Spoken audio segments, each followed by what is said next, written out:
everybody, it's Janet from SugarShine Designs, and today I'm here to tell you some important and useful Cricut hacks. Now, I've been using Cricut over 10 years and I've had various machines. Currently I am using still the old Cricut Explore, the older Cricut Explore. It's not the Explore 2 or the Explore Air 2 or any of that, and I haven't invested yet in the Cricut Maker.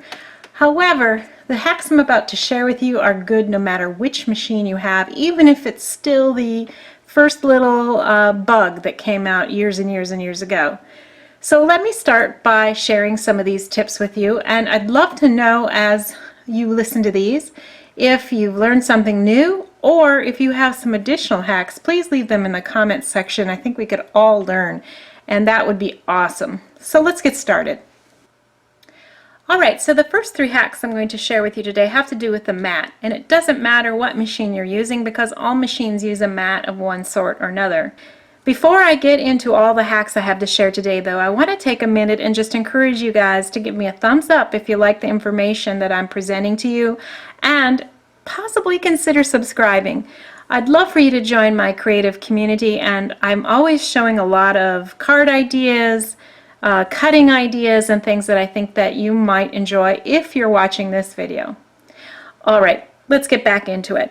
As I said, we're going to talk about three hacks to do with the Cricut mat.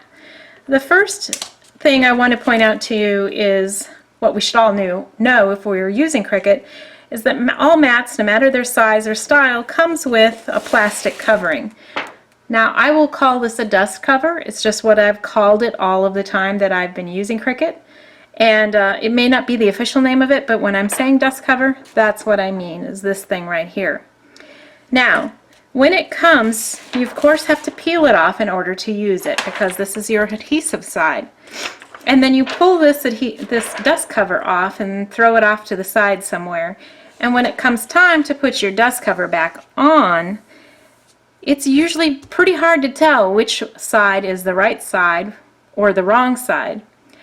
The difference being, the side that's been touching the adhesive is got a little bit of an adhesive tack feel to it, or at least it has some residue of that adhesive on it. And so you want to replace this back adhesive to adhesive side, right? If you don't and you happen to put it on the opposite way, then you're going to have a little bit of that stickiness on the outside of your mat here, and it's going to attract all kinds of things that you don't want attracted to it. Then you always have the possibility the next time you use it to flip it over and actually put it on the correct way, but since it's already covered with dust, it will transfer back to your mat. So in other words, you've kind of lost the benefit of using the dust cover in that event. So to counteract this, I have for a long time either marked the top of my mat using a Sharpie, or as I've been doing in later, most recent times, is putting a sticker at the top of my dust cover before I even use it. And that way I know when I take it off and want to come to put it back on again which side is the right side. The other hack that I would recommend to you is to put somewhere on your mat the date that you open and start using it. Why? Because this will quickly start giving you an idea of how long your mats last you. And especially now that we have different kinds of mats for Cricut, we've got standard, light, and heavy grip, you're going to go through those mats at different rates because we each tend to cut the same kind of materials over and over again. Or we'll do kind of consistently, you know, we'll do 10% vinyl, 90% paper, that kind of thing. We all have our sort of patterns, right? So you'll quickly learn, hey, you know, a standard grip mat really only lasts me 2 months. Or someone else may say it really only lasts me a month. Or someone else may say, heck, 4 months. I don't use it that much and it's still very sticky until, in this way you get, again, that idea of length it will last you.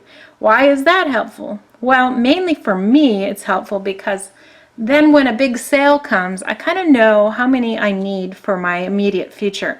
For example, Black Friday was just a week or so ago, and Joann's had Cricut supplies 50% off. So I went ahead, calculated, how many mats I use in 6 months worth of time, and I bought 6 months worth of mats. Saved 50% on it, and now I know I'm set for at least half a year. If you don't know how long they last, you are completely guessing. You may order way too many or way too few. So it just gives me confidence, and hopefully would give you confidence when you run across a good sale to know how many you should buy of a new mat. Alright, so that is 2 hacks. The third hack has to do again with this dust cover. Now if you're like me, you're really into your crafting project, you'll rip this off, you set it aside because you're really focusing on your paper and where you're going to put it and all that kind of stuff. You do your project and you come to find your dust cover again and you cannot find it. And it may be under something, it could be hanging out right in front of you, but you can't tell because it's clear and you can't see it. So a long time ago I discovered that it was really handy to use one of these 3M hooks. This is one of those hooks that you put the temporary adhesive on and then you can remove it without harming your wall or surface. The key here is this hook. This is the small thin metal hook as opposed to the thick full plastic hook. Why is that important? Because you guessed it probably. I hang my dust cover on that, and this hook is near my desk, actually just on the side of my desk, right near my Cricut machine, and that way I know where it is. It's not getting dirty or covered up or anything else, and when I want to find it again, I can. Now I also use this hook to hang 2 to 3 mats so that they are readily accessible to me. Typically I have a standard grip or 2 standard grips and then a light grip, and my excess or extra mats are hanging in my closet on another hook so as to not take up room or get smashed or bent or anything like that. So this makes it really quick and easy and handy to keep track of not only your dust cover while you're using your mat, but then a place to put your mats when you're not using them, and also still be extremely accessible when you do want to start using them. Alright, so I have 2 more hacks for you that uses this very simple common household item, and that is wide painter's tape. Here's what I do with this. First tip is, when you have an older mat that is not quite ready to be thrown out, but is not quite sticky enough for a lot of things either, like this mat right here, you can use painter's tape to hold on a piece of paper so that when the blade comes to cut the paper, it doesn't push your paper around and therefore ruin your cut. All you need to do is just apply a little bit of this painter's tape on there with your paper and go ahead and cut it. It will hold it tight enough so that it will actually get a clean cut. And it's already a mat that's not all that sticky, so removing your painter's tape might harm a little bit of the paper that you've touched, so you just barely want to touch it. But it's not sticky enough to actually take much off the mat because it's already not very sticky. So that is one hack with painter's tape. Now the other hack has to do with when you are cutting and weeding vinyl. So I guess the best way to show you here is what I will do is wrap a few strips of this around my fingers. This obviously is very sticky. So as you are weeding and you get that extra pieces of sticky vinyl, you can stick it on here, stick it on here, stick it on here. See, it's very easy. You can put it on the top, on the side. It's kind of the same hack that sewers have used forever, where they have the pin cushion on a bracelet and it's right there where they're working. Same idea, only you're using the sticky tape to help keep track of all those tiny little bits that you don't want to get stuck all over your work desk. The next hack helps you make sure that your blades are the right sharpness for the project that you're working on, and you have a reasonable chance of feeling like even though you've used that blade before, it will still cut the material you're going to cut.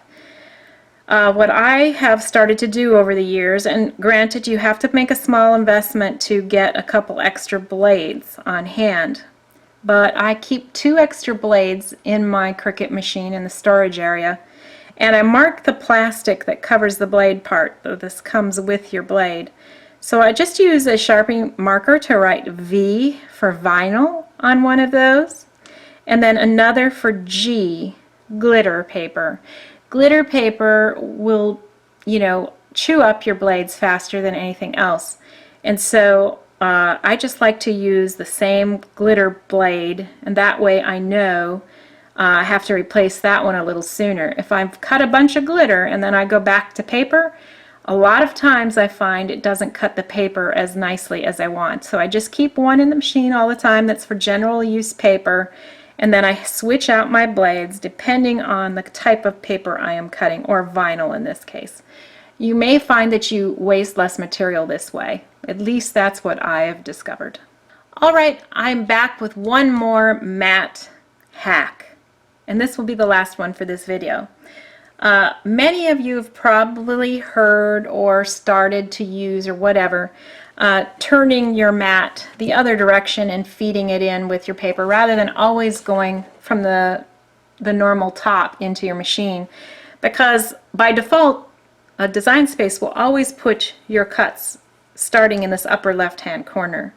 So by flipping it over, you can put it in, and the bottom area here that normally doesn't get as much use will get used because of that, and that way it will extend the life of your mat as well.